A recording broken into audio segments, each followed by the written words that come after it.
potevo rimanere in silenzio. Francesco Zambon è protagonista e autore del libro Il pesce piccolo, una storia di virus e segreti, edito da Feltrinelli.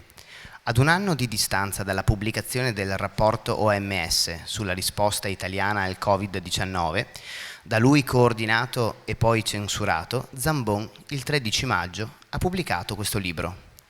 E ancora una volta il pesce piccolo si è trovato a nuotare in acque insidiose e infestate, perché questo libro, così come è avvenuto per il rapporto, qualcuno avrebbe voluto censurarlo, ma non ce l'ha fatta. Buonasera al dottor Francesco Zambone e bentornato nella tua Vittorio Veneto. Grazie, buonasera a tutti, sono veramente emozionato, grazie Claudia.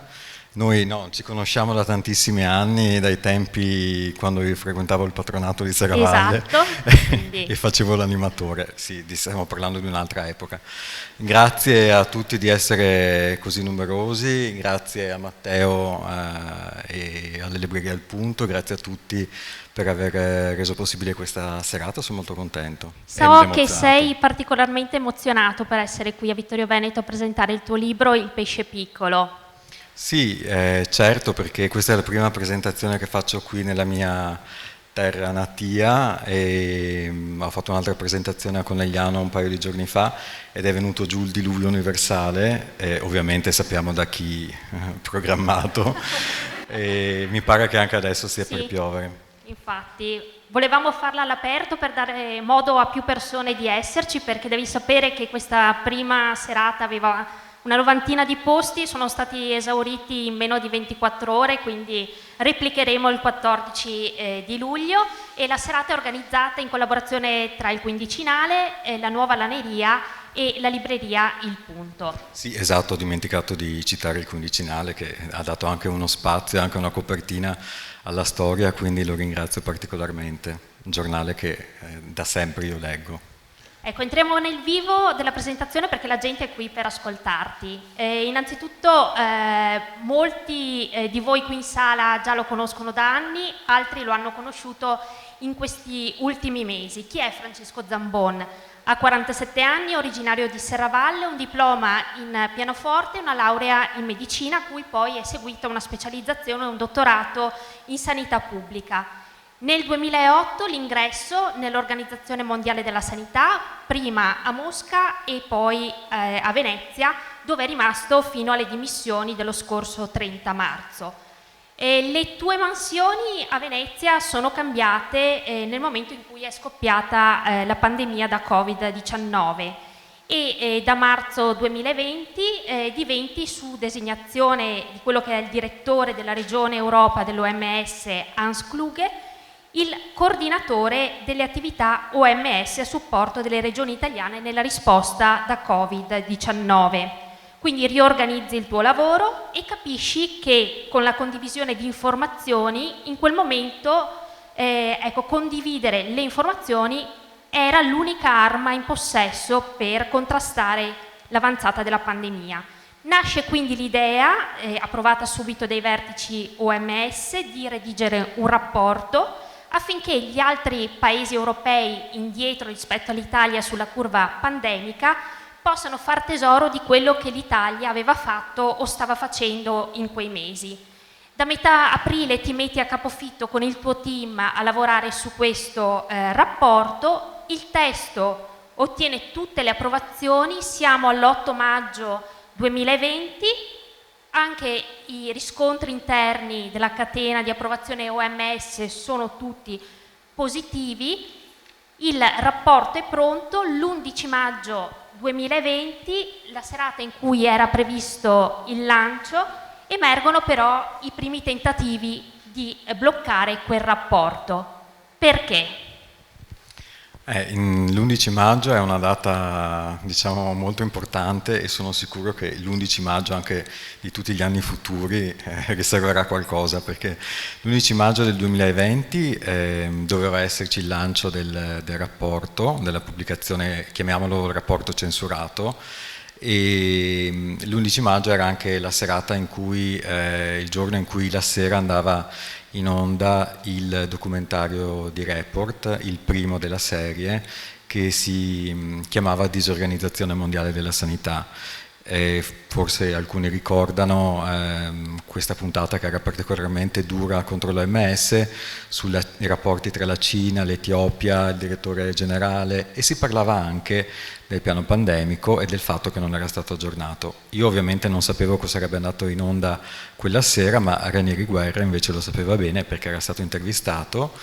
E quindi quel giorno lui mandò una mail e poi telefonò, la famosa mail dicendo che non potevamo essere stavamo per andare sotto i denti di Report, non potevamo essere suicidi, dovevamo assolutamente bloccare questa pubblicazione, e che la data di piano pandemico non era corretta perché era stato aggiornato nel 2016.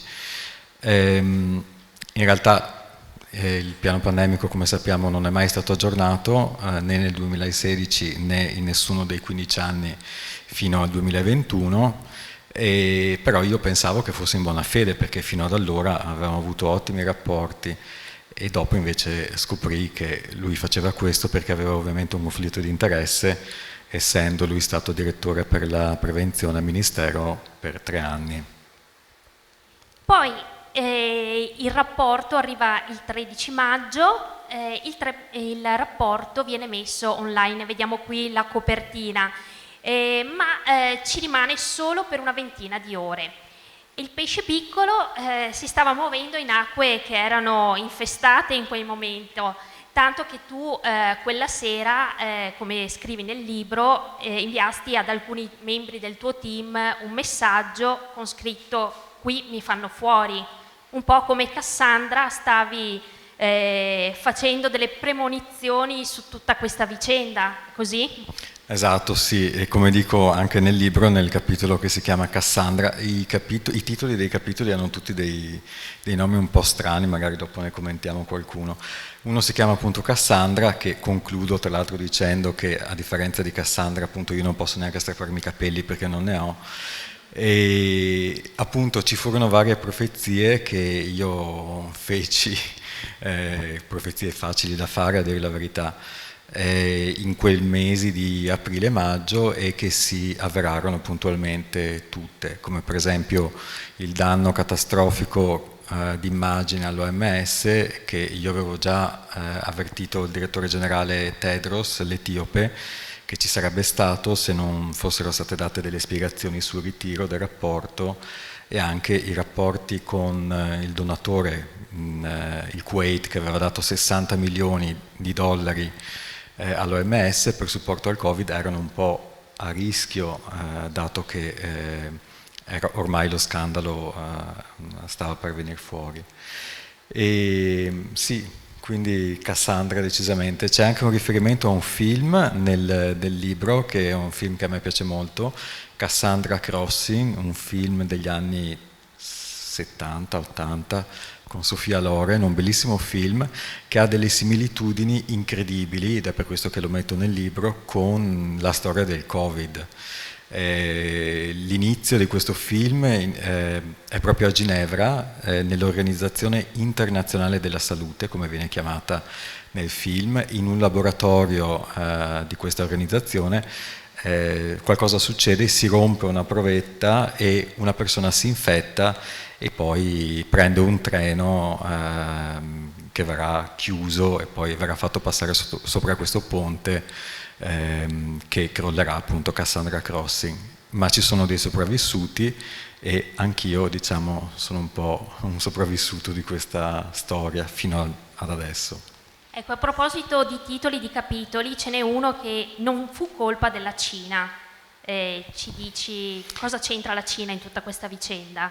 La Cina c'entra molto, diciamo, in tutta la vicenda Covid, dopo magari eventualmente ne parliamo se ci sono delle domande, ma relativamente al rapporto censurato, diciamo che dall'OMS viene detto che il rapporto è stato ritirato perché c'erano delle inesattezze su un box nel testo che parlava della Cina sull'inizio della pandemia. In realtà non è così. È vero che il rapporto è stato ritirato per fare una lieve correzione su una delle date, ma in realtà non è la Cina il motivo per cui il rapporto è sparito, perché il rapporto, dopo aver corretto questa cosa sulla Cina, doveva essere ripubblicato immediatamente, invece è scomparso nel nulla, su pressioni di molteplici soggetti. Non è però scomparso nel nulla perché quel rapporto censurato finisce all'attenzione della stampa internazionale e nazionale. Ad agosto 2020 c'è un primo articolo del The Guardian che porta all'attenzione il fatto, poi a novembre anche la trasmissione Report ne dedica insomma una puntata, e quindi tu decidi che non è più il caso di stare in silenzio, ma di uscire allo scoperto, di metterci la faccia. Perché? Beh, intanto c'era stato questo articolo del Guardian il 13 agosto, il Guardian è veramente un giornale importantissimo, insomma, che viene letto in tutto il mondo, e parlava proprio del rapporto censurato e diceva che era stato ritirato su pressioni di Ranieri Guerra. E nello stesso articolo del Guardian si faceva anche una stima di cosa sarebbe successo se il piano pandemico fosse stato aggiornato. Questa è una stima del generale Lunelli, si diceva che 10.000 morti, quindi circa un terzo del totale della prima ondata, sarebbero stati evitati. Questo diceva l'articolo del Guardian. Io pensavo, mi trovavo a Domegge in quel momento, il capitolo che parla di questa cosa si chiama Una treccia interrotta, perché appunto io quando sono lì mangio la treccia all'albicocca e con le uvette, molto buona. E appunto quando mi arrivò una notifica nel cellulare, io sono abbonato al Guardian e vedo questa cosa con il titolo che parla del rapporto censurato, non so neanche, è stato diciamo la prima volta di una serie di forti emozioni, poi nei mesi successivi ce ne saranno ancora di più forti, diciamo, quindi è stato un primo allenamento. E quando venne fuori la notizia sul Guardian io pensai che ormai la cosa sarebbe venuta fuori, l'OMS avrebbe confessato quello che era successo, il rapporto sarebbe stato ripubblicato. Invece se ne parlò un po' per nella stampa nazionale, venne ripreso l'articolo del Guardian, ma tutto sommato non successe niente. Poi a settembre ci fu un episodio importante perché il rapporto censurato fu recuperato da internet e fu consegnato dall'Associazione dei familiari delle vittime alla magistratura di Bergamo, con una conferenza stampa molto importante, di cui ovviamente io non sapevo niente, ne ho preso dai telegiornali, anzi furono i coautori a dirmi: mai visto cosa c'è sul TG1, sul TG2? Beh, no. E mi mandano gli screenshot dello schermo televisivo con la copertina del rapporto, perché appunto era stato consegnato alla magistratura di Bergamo. Quando è successo questo, io ormai sapevo che sarebbe stata questione di tempo, insomma i giornalisti si sarebbero affacciati prima o poi alle porte dell'ufficio.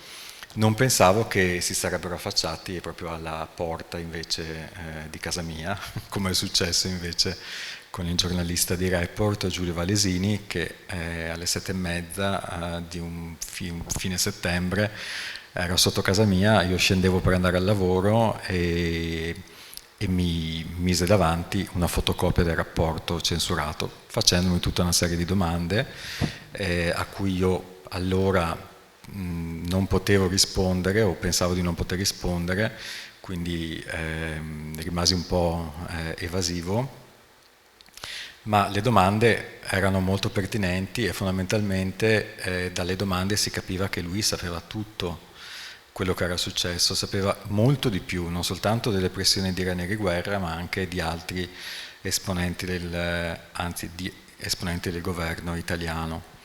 E fu quel giorno, quando Valesini fu sotto casa mia a fare questa specie di intervista, io informai subito i miei superiori che avevo ricevuto questo agguato giornalistico e dopo poche ore mi telefona il capo delle risorse umane da Copenaghen, che parla bene l'italiano, quindi mi ricordo perfettamente che cosa disse, E mi disse, Francesco, insomma, sì, è veramente successo questo episodio, è veramente spiacevole. Sì, e io penso, gentile a interessarsi, diciamo, della cosa, dato che c'era stato ormai i rapporti con l'OMS erano piuttosto tesi. E, e poi mi disse, guarda, io so che hai la pressione alta, e io rimasi un po', cioè pressione alta, di sicuro ho la pressione alta, soprattutto oggi.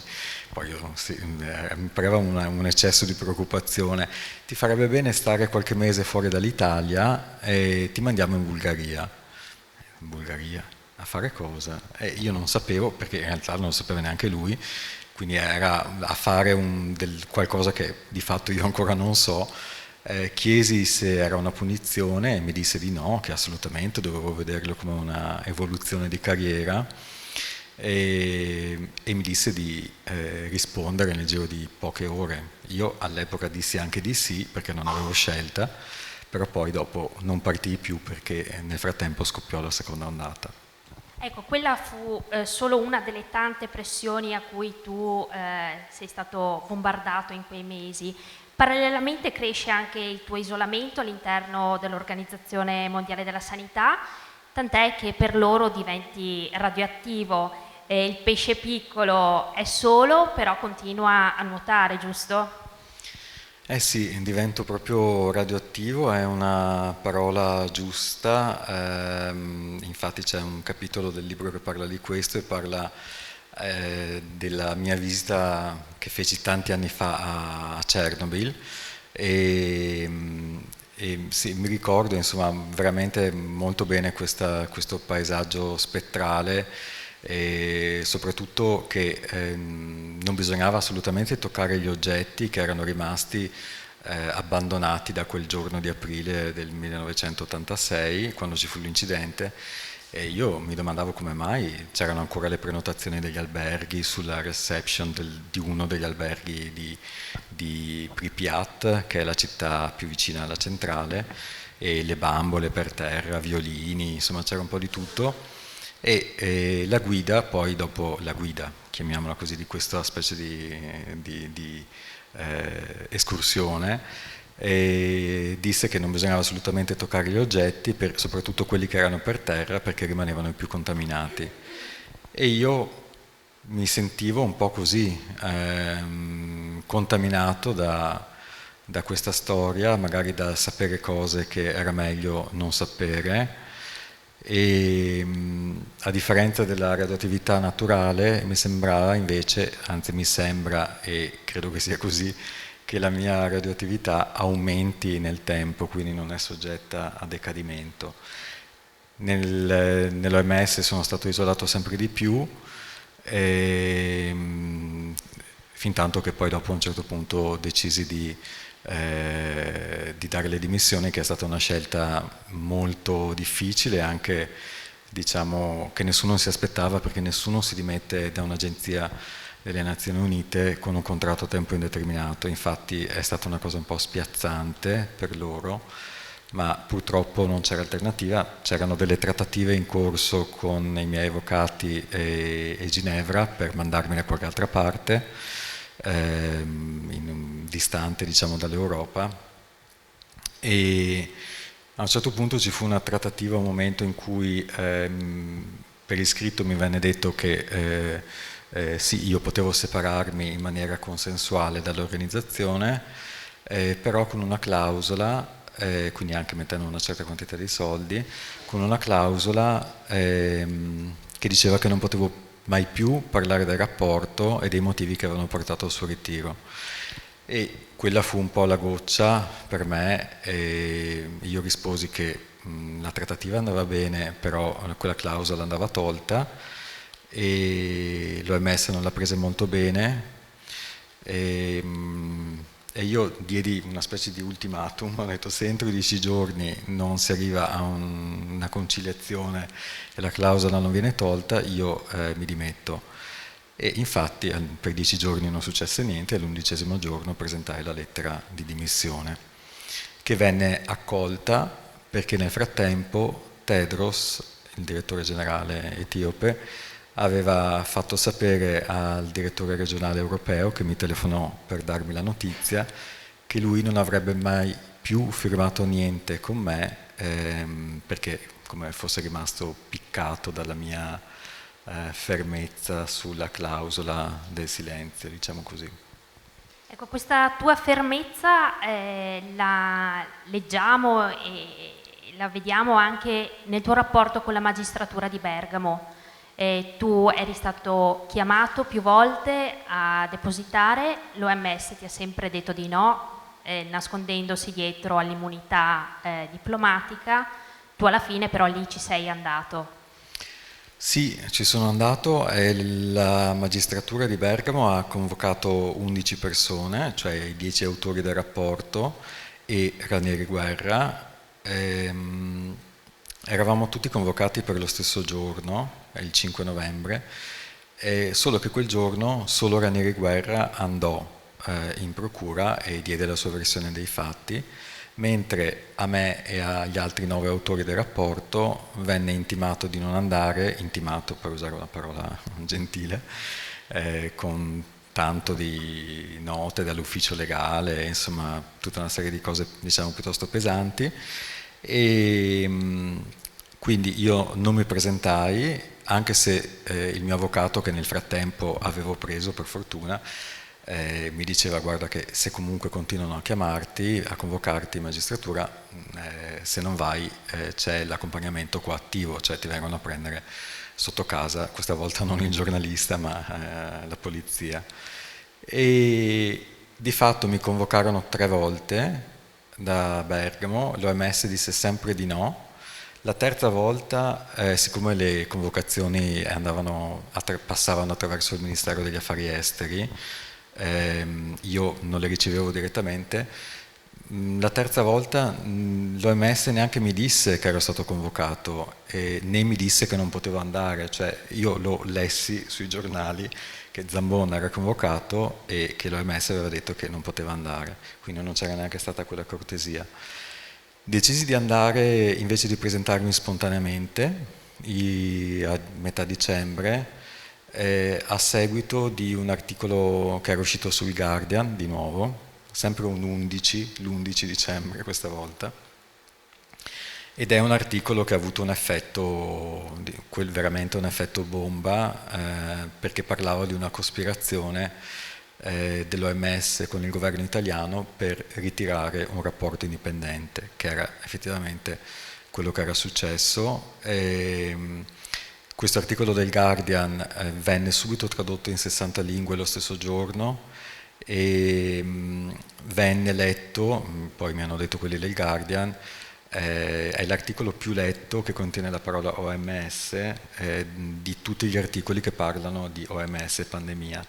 Quindi insomma diciamo che ha avuto una certa visibilità mondiale, e dopo quell'articolo io decisi di presentarmi in magistratura e feci la mia deposizione come persona informata sui fatti, e poi ci sono tornato recentemente, credo 2 settimane fa, per scaricare diciamo tutta una serie di documenti che non avevo potuto lasciare la prima volta perché ero dipendente dell'OMS e tra le altre cose che mi erano state dette ha detto: assolutamente non puoi né parlare di niente relativamente al rapporto né lasciare alcun documento, e sul consiglio degli avvocati non lasciai nessun documento. Però Ranieri Guerra invece lasciò dei documenti, e Ranieri Guerra, ricordo, è ancora dipendente dell'OMS, e lasciò tra l'altro un documento piuttosto compromettente perché era il rapporto con tutti i commenti che erano stati fatti da lui e da colei che chiamo la stilista nel libro, commenti gravissimi di cui poi possiamo magari entrare in qualche dettaglio, e in risposta al fatto che erano stati lasciati questi documenti io decisi di lasciare appunto 2 settimane fa una memoria piuttosto consistente con 182 allegati, 1500 pagine, una tabella di 60 pagine cronologica per argomenti di quello che è successo, questo anche in risposta ad alcuni articoli molto brutti che sono usciti circa un mese fa, dopo l'uscita del libro, da parte di Ranieri Guerra e del suo avvocato De Vita, articoli altamente diffamatori, ma io quindi decisi di rispondere più che a mezzo stampa, lasciando diciamo cose materiali in procura. Il pesce piccolo che non è muto è riuscito a far paura a qualche pesce grosso in questi mesi? Ma credo di sì, di fatto la cosa è ancora molto calda in OMS, lo dice il fatto anche che dei miei colleghi, tra cui c'è sempre stato diciamo, un rapporto di stima reciproca, non con tutti certamente, i miei colleghi sono scomparsi, quindi intorno a me si è creato un vuoto spinto che è indice del clima di terrore che c'è purtroppo in OMS, ed è motivo per cui Transparency International, che è l'organizzazione che si occupa di anticorruzione a livello mondiale, come Amnesty International per i diritti umani, Transparency ha fatto una lettera a Tedros, firmata da 40 organizzazioni mondiali anticorruzione, dicendo che il mio caso era stato gestito dall'OMS in maniera disastrosa e che andava completamente rivisto, e che il modo in cui l'OMS ha gestito il mio caso favorisce di fatto un clima omertoso all'interno delle agenzie delle Nazioni Unite. Non è proprio una frase leggera questa detta da Transparency International, che è diciamo, l'organizzazione culmine per queste cose. Quindi sì, credo che se non altro di aver infastidito qualcuno, che non era certamente mia intenzione all'inizio, le cose sarebbero dovute andare in maniera molto diversa. Il libro termina con una parola che è speranza. C'è un aneddoto attorno a questa parola? Beh sì, il libro termina, intanto il libro ha due finali, e non dico perché sennò dopo insomma, faccio spoileraggio. Immagino che qui quasi tutti ormai no, ma non tutti, quindi non posso dire, ma insomma ci sono due finali. E poi c'è una parte conclusiva con dei brani musicali che io idealmente dedico a coloro che sono morti, alle vittime, e lì c'è un pezzo bellissimo che a me piace molto di un'opera lirica alla Traviata, Addio del passato, dove Violetta, che anche lei purtroppo è morta di una malattia infettiva tutt'altro che debellata, la tubercolosi, nell'ultimo atto, proprio poco prima della fine, canta quest'aria struggente, e il cui testo è ancora più struggente, perché lei è sola, senza soldi ormai, e non si era ancora ricongiunta con Alfredo, che arriverà quando ormai lei era proprio in punto di morte, e lei prevede un po' quello che sarà il suo futuro immediato, e dice che la sua tomba non avrà, che le sue ossa non avranno una lapide che ricorderà il suo nome, e non ci sarà nessuno che le porterà dei fiori. Sono veramente delle parole molto tristi, e io ho pensato che le persone che sono morte di Covid forse hanno un po' pensato la stessa cosa, perché erano da sole, circondate da persone in scafandri, come per andare sulla Luna. Chissà che cosa devono aver pensato, non lo sapremo mai.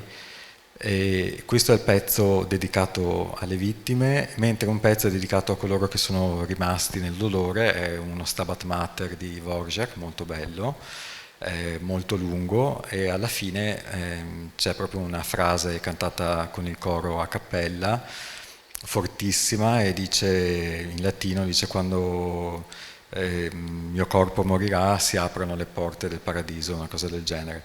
Ed è veramente un imperativo proprio per aprire le porte del paradiso. E quindi il dolore si trasforma in qualche modo in una luminosa speranza. E appunto speranza è l'ultima parola, è la parola che chiude il libro, e io nella bozza che avevo, perché il libro l'ho scritto io, non l'ha scritto qualcun altro, no, questo è il riferimento all'altro libro che è stato ritirato dopo. E nella bozza c'era la S maiuscola, un po' perché la ritenevo come la virtù, no, cristiana, e un po' anche così come riferimento incrociato a speranza. Il Feltrinelli non gradì e quindi la S dell'ultima parola è minuscola. Ci furono anche delle altre limature in realtà che Feltrinelli fece. Del resto non posso che essere riconoscente alla Feltrinelli per aver osato pubblicare questo libro, che è un libro denuncia, i cui contenuti sono scritti, spero, in una maniera leggibile, perché questo è era il mio obiettivo. Anzi, Ranieri Guerra ha detto che era il modo in cui parlo è assolutamente troppo leggero e da melodramma, perché ci sono delle opere citate per dei motivi precisi, e che quindi io ho offeso tutti gli italiani scrivendo questo libro. Ecco, spero di no. E l'OMS, quando venne a sapere, evidentemente in qualche modo sapeva che il libro stava per uscire, mandò una lettera alla Feltrinelli, sempre l'11 maggio, quindi questo 11 maggio, l'11 maggio però del 2021.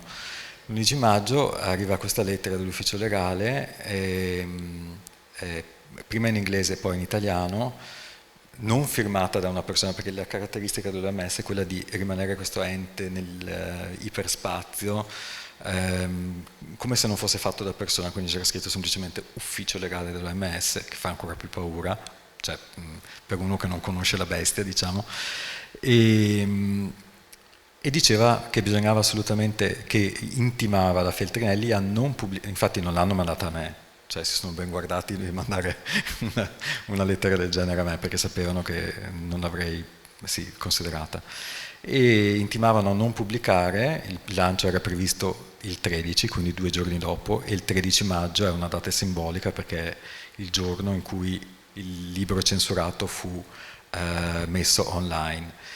E diceva che non si poteva pubblicare perché nel libro che parla dell'OMS, l'OMS veniva citata come acronimo OMS, e credo che sia ripetuto 250 volte nel testo, e quindi bisognava eliminare l'acronimo. Quindi mi immaginavo sbianchettare 250 volte per la prima tiratura che fosse 20.000 copie, cioè mi pareva una cosa un pochettino poco proponibile. Immagino anche il logo in copertina. Il logo, che è infatti volutamente passato in parte al tritura, non so come si dice, trita documenti, non è nel colore che è il colore dell'OMS, cioè il logo deve essere blu OMS, cioè l'OMS ha anche un colore che è il blu OMS, invece questo mi pare che sia decisamente di un altro colore, e quindi loro contestavano anche questo. E Feltrinelli, dopo essersi consultato anche con i miei legali, decisero di procedere. Ecco, credo che sia un atto coraggioso, perché fosse stata un'altra casa editrice magari non se la sarebbe sentita di correre questo rischio, che peraltro non sappiamo, è ancora pendente, perché loro hanno detto che prenderanno delle azioni, quindi il libro potrebbe essere ritirato da un momento all'altro, come successe peraltro al Libro di Speranza, perché il Libro di Speranza è edito da Feltrinelli. Quindi Feltrinelli, quando si vide recapitare questa lettera, io non so che cosa deve aver pensato, perché il Libro di Speranza, come poi ho saputo da alcuni librai, è stato ritirato il giorno prima dell'uscita, e qui eravamo 2 giorni prima, quindi c'era eventualmente il tempo per ordinare il ritiro, come è stato fatto per quello di Speranza, quindi tutte le copie consegnate dovevano essere tutte ritirate, e nessuna copia doveva rimanere in circolazione. Ecco, questo non è successo e sono molto contento che non sia successo. Ti faccio un'ultima domanda e poi passo il microfono al pubblico per i vostri interventi. Il libro è uscito, tu in questi mesi sei impegnato un po' in tutta Italia nelle presentazioni, il tuo futuro? Beh, il mio futuro prossimo, fino alla fine di luglio, è con presentazioni del libro che sono molto contento di fare un po' ovunque e ci sarà anche una presentazione in Senato, tra l'altro lo stesso giorno in cui ci sarà la prossima presentazione qui a Vittorio, è una cosa che ho saputo adesso, quindi, ma comunque è la mattina, quindi la mattina sarò a Roma e la sera sono qui. E poi agosto mi piacerebbe un po' riuscire a staccare la spina, cosa che non è possibile fare in questa storia perché ormai va avanti da 1 anno e mezzo ed è qualcosa di pervasivo a cui si pensa continuamente, giorno e notte, incubi, ci sono sempre cose collegate o c'è un articolo che esce o qualcosa dell'OMS o sempre colloqui con l'avvocato, sono tantissime cose, tantissime sfaccettature di questa storia e che la rendono veramente molto complicata ed è tutt'altro che finita. Infatti nella stagione autunnale ci sarà una ripresa, no, sto pensando adesso perché il direttore regionale Europa ha detto oggi che nella stagione autunnale ci sarà una ripresa del Covid con una 4ª ondata. Ecco, speriamo che non sia così, io non penso che sarà così, peraltro in Italia almeno, e comunque ci sarà una ripresa della vicenda perché Report sta scrivendo un libro sulla gestione Covid e parla anche di questo, parla del libro Il pesce piccolo e ci saranno delle puntate dove c'è del materiale incredibile di cui io sono venuto a conoscenza recentemente, incredibile, cioè se uno pensa, ogni volta viene fuori qualcosa di nuovo, io pensavo di aver visto tutto e vengono fuori le chat tra Guerra e Brusaferro, il presidente dell'Istituto Superiore di Sanità, quella dove io sono sommarello di Venezia.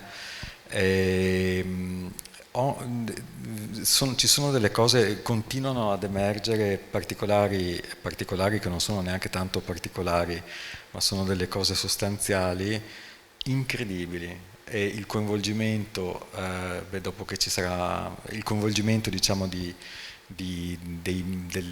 vertici italiani e dell'OMS, cioè chi lo nega veramente l'evidenza.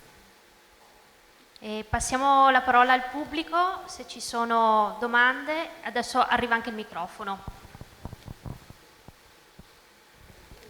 Anche domande provocatorie Buonasera. Buonasera.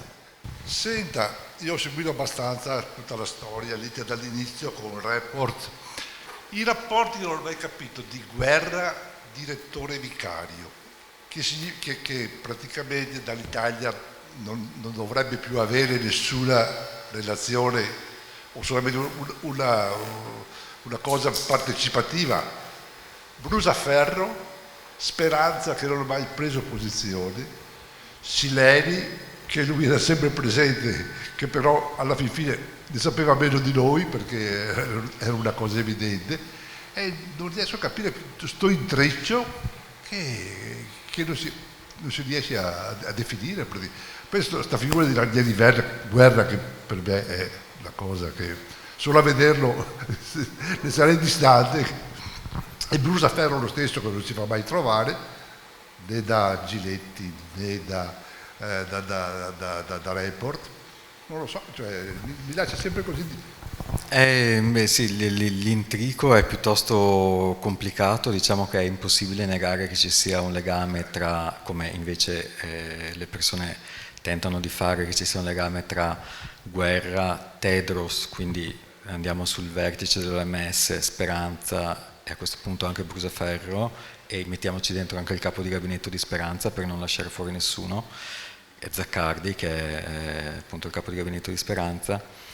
Cioè non si può, c'è una mail che ormai è diventata famosa, quella della Foglia di Fico, che parla della alleanza tra Tedros, Guerra e Speranza, e dice che Speranza usa l'OMS come foglia di fico per proteggersi da critiche su decisioni impopolari. Questo è quello che scrive Guerra, e cioè, non si può negare che l'abbia scritto. Speranza non è proprio vero che non ha mai preso posizione, perché è vero che molti giornalisti hanno provato a fargli domande ma non hanno avuto risposta, però lui ha detto dall'Annunziata, per esempio, che lui che aveva visto il rapporto dopo, che recentemente aveva letto il rapporto, che lo trovava assolutamente neutro e che quindi non c'era nessuna interferenza del governo italiano con l'OMS. In Senato, quando c'è stata la mozione di sfiducia nei suoi confronti, lui ha detto una cosa che a me non è piaciuta particolarmente, e infatti l'ho commentata sulla Stampa. Ha detto che gli attori di questa storia, relativamente al rapporto censurato, erano tutti concordi nel dire che il rapporto è stato ritirato su decisione spontanea dell'OMS e che tutte le altre cose sono delle speculazioni. Ecco, no. Gli attori innanzitutto comprendono anche gli autori del rapporto, direi, e gli autori del rapporto, che sono 10 persone, sanno perfettamente che le cose non sono così e che la decisione non è affatto stata spontanea dell'OMS. E peraltro chiamare speculazioni le evidenze emerse dalla magistratura di Bergamo mi pare un insulto alla giustizia italiana. Le speculazioni appunto sono le chat tra Guerra e Brusaferro, dove si dice tra l'altro che il capo di gabinetto di Speranza, Zaccardi, dice che il rapporto deve essere fatto morire. Ecco, se questa non è un'interferenza, qualcuno però mi deve dire che cos'è allora, cioè, perché se un capo di gabinetto dice una cosa così specifica, dice anche che ne ha parlato con Speranza, qualcuno questa cosa la deve spiegare. Ecco. Guerra nelle sue memorie, anzi nelle memorie dell'avvocato, di 40 pagine, liquida, dice delle cose, prima sul piano pandemico e cose così, liquida le cose della chat, che sono le cose, diciamo, le evidenze sostanziali, in mezza pagina, in 10 righe. Le memorie sono tra l'altro pubbliche perché le hanno disseminate, diciamo, in vari giornali. Dice che non si sa da dove originino quelle chat, che è una cosa un po' strana perché tutti sanno che sono stati sequestrati i cellulari di Brusaferro e di altre persone del Ministero, quindi l'origine mi pare che non sia tanto dubbia, e che comunque sono dei messaggi decontestualizzati. Ecco. Se uno legge la sequenza di chat, che è riportata peraltro nel libro, non credo che ci sia molto spazio all'immaginazione. Buonasera. Io vorrei chiedere cosa ne pensa dei vaccini e la legge 44. Dei vaccini io penso che sia una cosa necessaria, non credo che ci sia un'altra alternativa, al momento non c'è un'alternativa per uscire da questa pandemia, perché una terapia anti-Covid ancora non c'è. Ci sono delle terapie che funzionano più di altre, però non c'è una terapia specifica per il Covid, quindi per evitare di ricadere in altre ondate credo che sia l'unica arma che abbiamo a disposizione. Oggi il direttore regionale dell'Europa Kluge, che era una volta un mio grande sostenitore, non più dopo quello che è successo, dice che ci sarà un'altra ondata perché la percentuale dei vaccinati è bassa, ma la percentuale dei vaccinati lui considera una media della regione europea dell'OMS che è fatta da 53 stati. Per l'Italia invece credo che abbiamo degli ottimi numeri, anche il ritmo che ha acquisito la vaccinazione è buono, ed è l'unico modo per cui cioè l'unica arma che abbiamo per fare in modo che non si sviluppino altre varianti che potrebbero sicuramente essere peggiori della variante Delta. Immagino. Noi non siamo d'accordo, 2, 3, io parlo per me. Certo, no, immagino. Sì, Immagino siamo che ci sia- d'accordo e lo dico così davanti a tutti. No. Ognuno è libero, appunto, per fortuna, ognuno è libero di fare, di vaccinarsi o non vaccinarsi, la vaccinazione non è obbligatoria, quindi credo che, non so esattamente su che cosa non è d'accordo, ma cioè, credo che sia una cosa buona il fatto che la vaccinazione non è obbligatoria, quindi se uno non la vuole fare è liberissimo di non farla, e questa è una cosa, credo, giusta. Altri interventi? Qui sulla sinistra, in prima fila.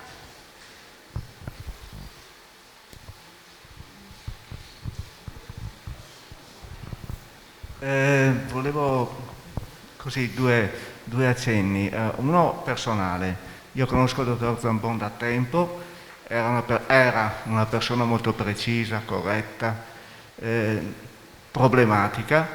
Ora l'ho visto molto cambiato, cioè in un periodo in cui avrebbe dovuto avere molte preoccupazioni, l'ho visto più rilassato, più deciso, completo, è un'ottima penna, si legge benissimo, è un ottimo relatore. Cosa è successo in Zambon come persona? Seconda, si parla tanto di animali, no? Il pesce piccolo, i somarelli. Vorrei parlare del gatto e del topo. Si può sperare di arrivare a cambiare le parti, cioè che il topo giochi col gatto come il gatto giocava col topo? Grazie ad Attilio Ceschin della domanda. Attilio è il mio dentista, quindi mi conosce molto bene e sa anche perfettamente che cosa è successo, sa perfettamente che è successo qualcosa, perché io mi ricordo che una volta venni da te dopo che il rapporto era stato ritirato, ovviamente nessuno sapeva niente del rapporto se non io, insomma, in quei mesi, e praticamente nel giro di 6 mesi credo di aver fatto 15 accessi nel tuo studio, che non è una cosa molto normale. Mi si spezzavano dei denti, si cariavano da un giorno all'altro, cambiavano colore anche loro come me, e infatti mi ricordo che una volta mi chiedesti ma è successo qualcosa, hai cambiato qualcosa, non so, dell'alimentazione e io dentro di me pensavo, ma com'è possibile che anche nei denti si veda che c'è uno stress grande, insomma, che era in corso. Questo avveniva nel mese di maggio.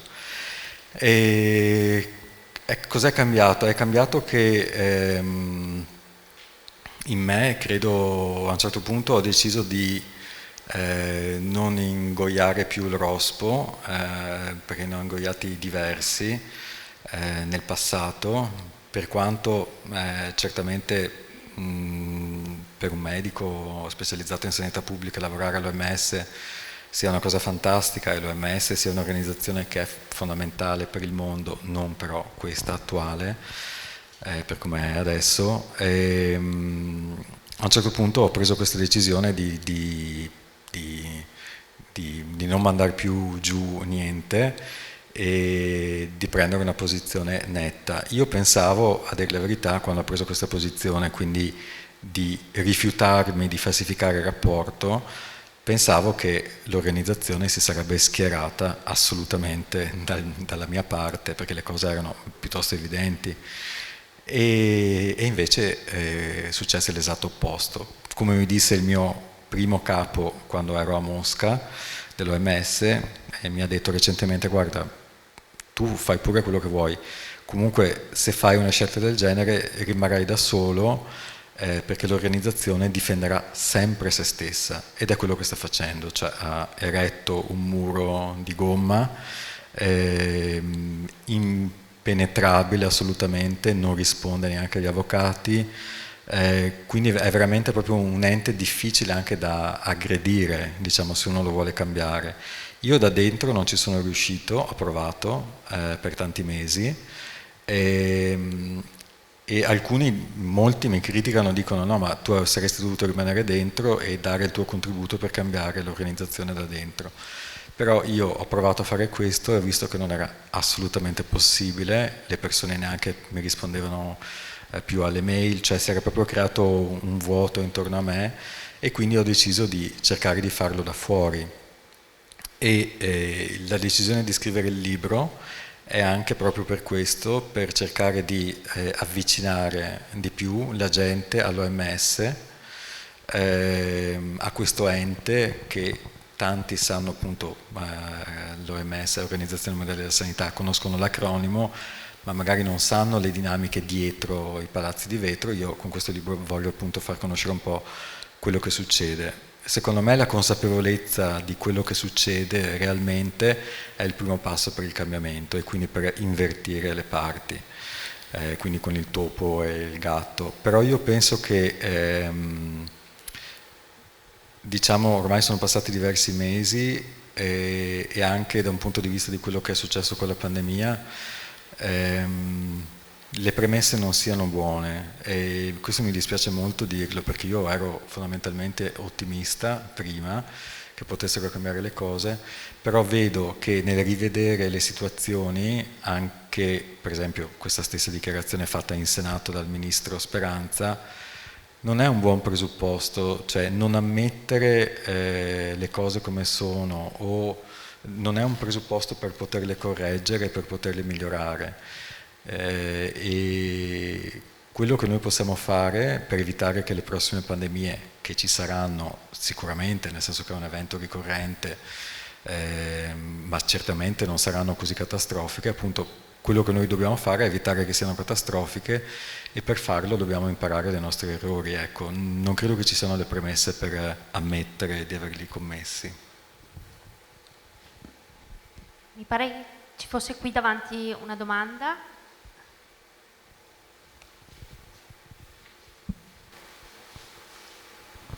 Allora, perdonate la mia ignoranza, ma non ho afferrato esattamente il nucleo di questa situazione, no? Da quel che ho capito deriva da uno studio che avevate fatto lei e il suo gruppo e che doveva essere pubblicato. Se magari faceva un cenno al motivo esatto della contestazione con l'OMS, cioè che cosa di questa relazione ha rotto le scatole, diciamo. Sì, infatti è una cosa che io davo per scontato, ma appunto certamente non lo è. Nel rapporto censurato si dicevano alcune cose che hanno irritato Guerra, ma anche molte altre persone del governo italiano. Una delle cose, la cosa più importante, ed è stata l'evento scatenante, è che noi dicevamo che il piano pandemico, quindi quel piano che deve essere utilizzato quando accadono le pandemie, era del 2006 e da allora non era più stato aggiornato. Questa cosa, e le cose sono così, cioè questo è un dato di fatto. Guerra voleva che invece si mettesse che era stato aggiornato quando lui era direttore generale della prevenzione dal 2014 al 2017 in Italia. Quindi adesso che lavora per l'OMS faceva un'interferenza con un conflitto di interesse enorme e stava bloccando una pubblicazione fondamentalmente per proteggersi le spalle. E questo era l'evento scatenante. Però c'erano tante altre cose che davano fastidio. Un esempio, e questo lo sappiamo dai commenti della stilista, che è Cristiana Salvi, dico il nome perché poi è venuto fuori in diversi articoli di giornale. Lei è un'italiana che lavora a Copenaghen, si occupa di comunicazione e relazioni con l'esterno relativamente al Covid, quindi una alta carica, diciamo, dell'OMS, e lei fa tutta una serie di commenti alla pubblicazione quando era già stata approvata, che arrivano sempre l'11 maggio appunto del 2020. E uno dei commenti è questo, per fare un esempio, diceva che noi non potevamo dire come era stato trovato il paziente 1, cioè che il tampone, l'anestesista, che poi dopo è stata premiata da Mattarella con medaglia, non so di cosa, insomma comunque premiata, è stato fatto su un soggetto, quello che si considerava il paziente 1, contravvenendo le linee guida dell'Istituto Superiore di Sanità e dell'OMS di quel momento, che prevedevano invece che ci fosse un legame diretto con la Cina. Ecco, questa era una cosa importantissima per noi da dire, perché noi stavamo scrivendo quel rapporto che doveva andare nelle mani degli altri paesi che ancora non avevano avuto il Covid e quindi dovevano prepararsi meglio e utilizzare quello che stava succedendo a noi a loro vantaggio. E il commento dice proprio no, tu non puoi dire questa cosa perché questa cosa mette in difficoltà noi, OMS, e mette in difficoltà il governo italiano che noi, cioè lei e Ranieri Guerra, abbiamo sempre cercato di giustificare.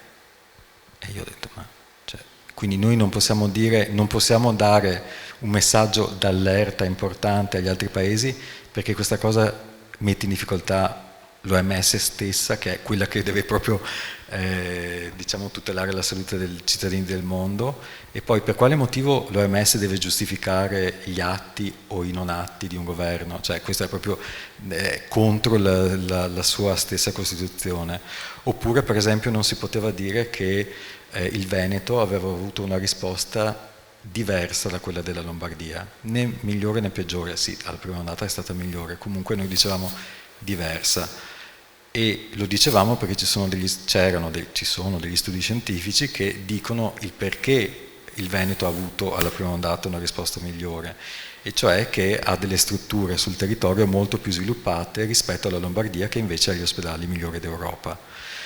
Questo era un messaggio importante da dare agli altri paesi, perché bisognava dire che il virus si combatte nel territorio prima che arrivi in ospedale, ma questo non si poteva dire perché era politicamente sensibile, o non si poteva dire che c'erano stati dei morti tra i medici di medicina generale, perché questo avrebbe messo il governo sotto possibile accusa. Ecco, sono stato censurato di nuovo. Non si poteva dire che le case di riposo si erano trasformati in focolai di infezione. Ecco, tutta una serie di cose che non si potevano dire, che per noi in realtà erano ovvie perché le stavamo vivendo in Italia.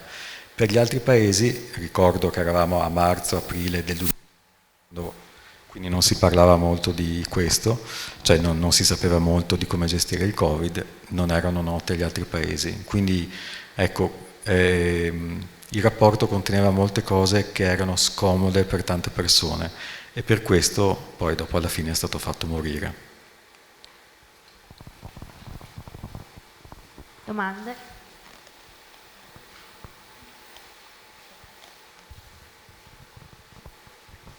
Salve Zambon.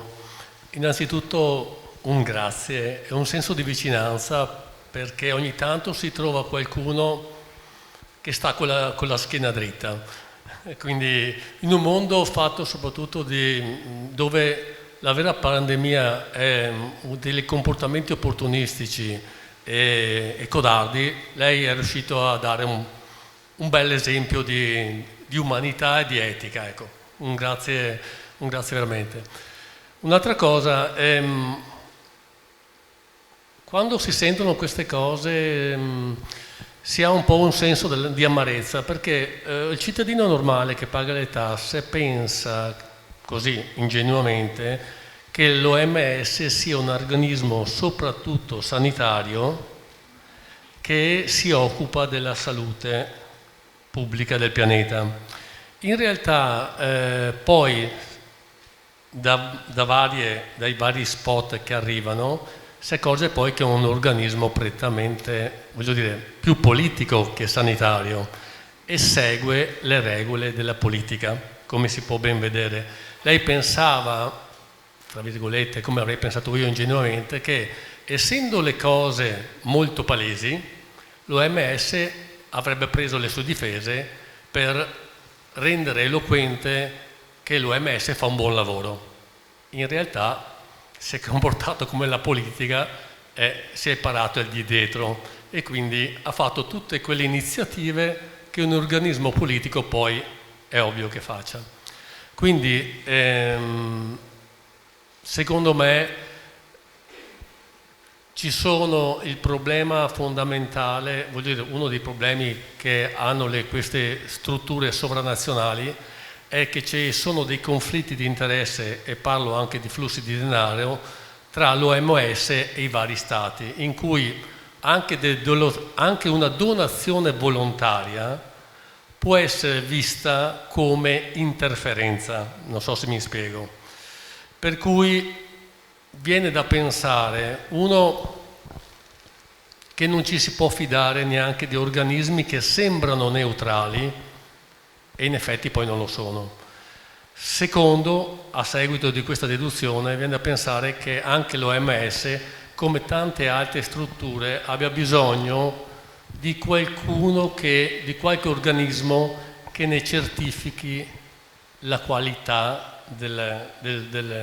dell'opera, non so se mi spiego, che guardi effettivamente che non ci sia corruzione, che non ci siano interferenze, perché poi altrimenti tutto ciò che abbiamo visto e tutto ciò che lei ci ha spiegato, uno se lo spiega con una semplice deduzione. Come mai, la domanda che uno si pone, come mai l'OMS non prende le difese di Zambon, che è ovvio che sta pensando alla collettività, e prende invece le difese invece del proprio operato? Quindi questo è quello che poi alla fine uno deduce. Prego. Grazie innanzitutto, grazie del ringraziamento. Sulla schiena dritta io vorrei fare una battuta, perché poi ha anche un senso dell'ironia un po' spento, devo dire, da questa vicenda, ma io ho portato il busto perché avevo una scoliosi grave giorno e notte per 3 anni, quindi insomma credo che forse la schiena dritta sia per quel motivo lì, proprio un motivo strutturale. E sul discorso dell'OMS, sì, così purtroppo è un ente che dovrebbe essere non politico, invece è estremamente politicizzato e subisce influenze dai governi. Io credo che quello che è successo con questo caso, diciamo, è una cosa comunque molto importante e se ne è parlato molto all'estero per un motivo ben preciso, cioè non è che in fin dei conti cioè, viene proposto dalla stampa o anche dall'OMS, viene proposto come se fosse un conflitto, come è stato detto, proprio scritto, dicono, un conflitto tra 2 persone, cioè Zambon e Guerra. Perché questo è comodo per l'OMS, no? Non guardare invece al problema reale, che è quello di mancanza di indipendenza dell'OMS, che invece è stato ben colto da giornali tipo il Guardian, che ne parlano non come il caso italiano, ma come un caso che mostra con la prova, diciamo l'evidenza, che l'OMS non è un ente indipendente, perché ogni cosa che scrive deve essere vagliata da un governo. Allora, se un rapporto indipendente è stato censurato su pressioni di un governo di un paese come l'Italia, che non ha una grande importanza da un punto di vista di geopolitica della salute, il mondo si è allarmato perché dice giustamente: che cosa potrà mai dire l'OMS sull'origine del virus e quindi sulla Cina? E questo è il vero motivo per cui questa storia è importante, ed è importante parlarne, perché infatti l'OMS al momento non ha nessun potere, nessuna possibilità di dirci qualcosa di nuovo sull'origine del virus.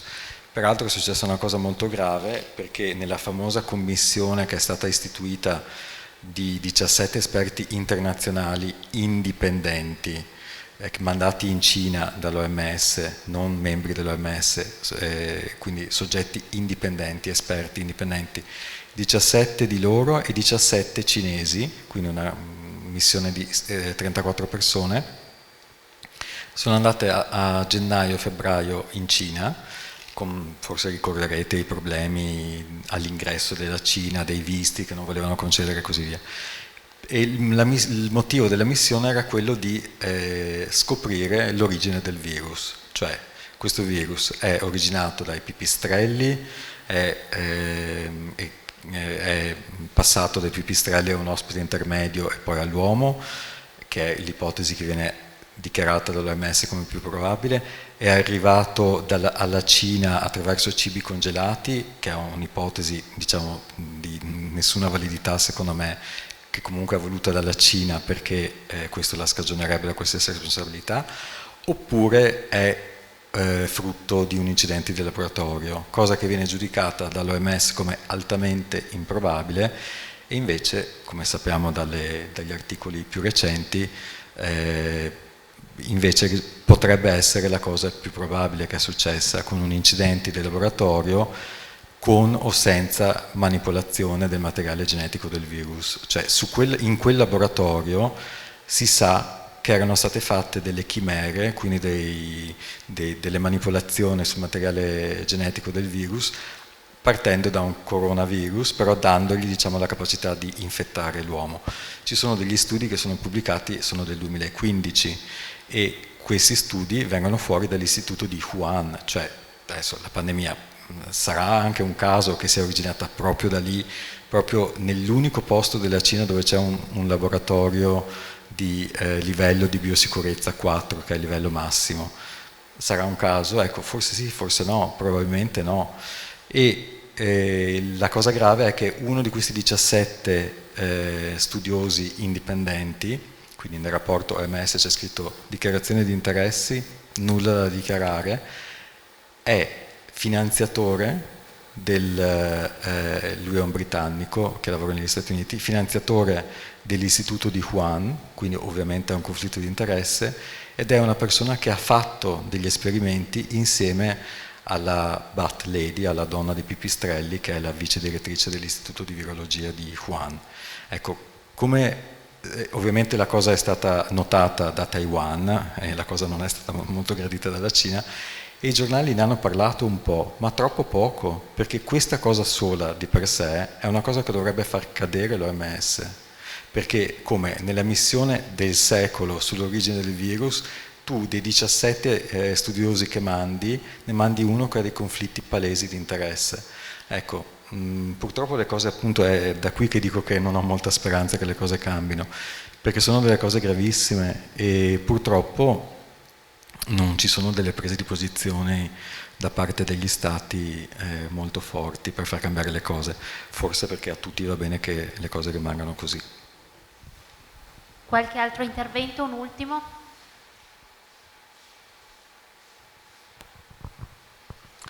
Allora, innanzitutto onore a lei per la scelta che ha fatto. E mi collego appunto a quello che ha detto il precedente. Non nascondo che il primo pensiero che ho fatto quando sono venuta a conoscenza della sua vicenda è proprio perché è una persona nata a Vittorio Veneto. Serravalle, Sì. Vittorio Veneto Serravalle. Ci siamo. Sì, perché solo uno di qua poteva avere il coraggio di fare quello che ha fatto. La testa dura al somarello, no? Sì, Cioè. esatto. Somarello no, però deciso, no? Però volevo chiedere due cose. Uno, da quando, praticamente dall'11 maggio del 2020, ci sono passati parecchi mesi prima che lei decidesse di rispondere ai vari inviti che ha avuto dalla Procura di Bergamo, no? E sì, prima un po' ha risposto a questa domanda, perché la domanda è perché. Nel senso che ha detto, ho cercato in tutti i modi di far capire all'OMS che dovevamo andare su un'altra strada, no? E quindi cos'è che l'ha fatta effettivamente tentennare così in questo tempo? E la seconda domanda è, Tedros Ghebreyesus è abbastanza conosciuto nel mondo per un passato non molto chiaro. E quindi lei, lavorando all'interno dell'OMS, non si è mai chiesto questo personaggio dove stava portando l'Organizzazione Mondiale della Sanità?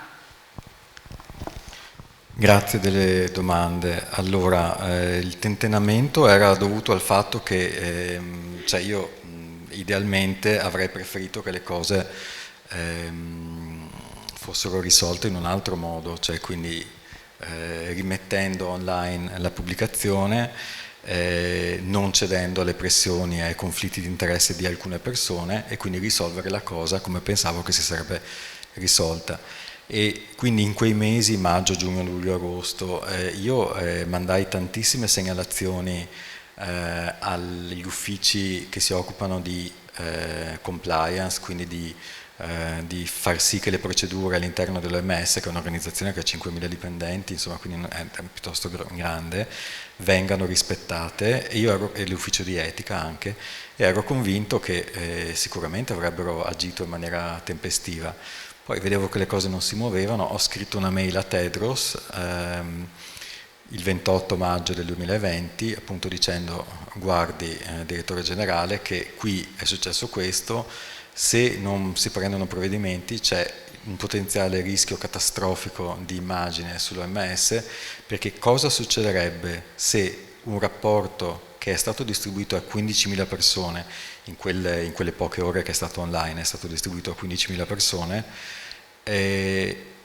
compare dopo qualche settimana con delle frasi di meno. Cioè, possiamo pensare che qualcuno non se ne renda mai conto? Cioè, era veramente una roulette russa il gioco che si stava facendo, e io ero convinto sempre che si trovasse una soluzione, e invece poi dopo, diciamo, quando vidi che ormai la cosa era venuta fuori, stava venendo fuori in maniera così importante, però era distorta da come veniva presentata inizialmente sui giornali, allora decisi di parlare.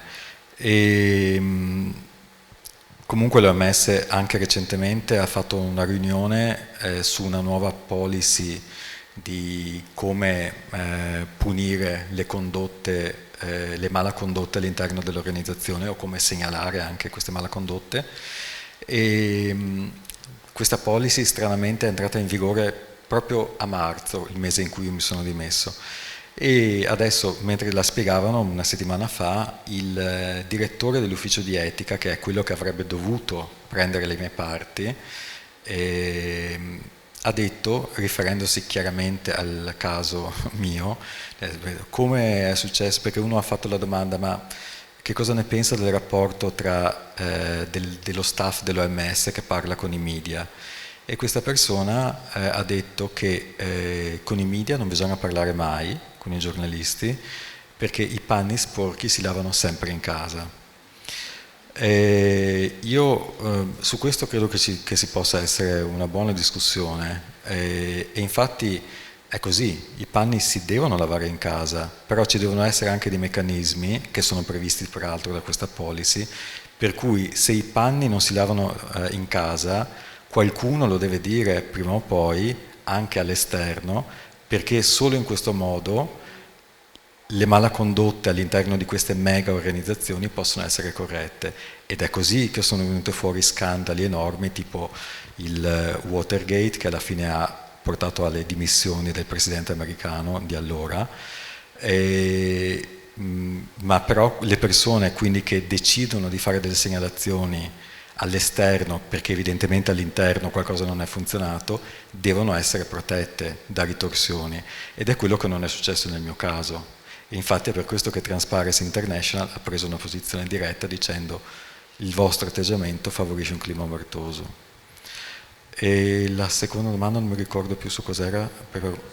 Tedros, cosa c'è da dire? Niente, purtroppo sì, io sono d'accordo, non è che non sia chiara, la situazione è fin troppo chiara.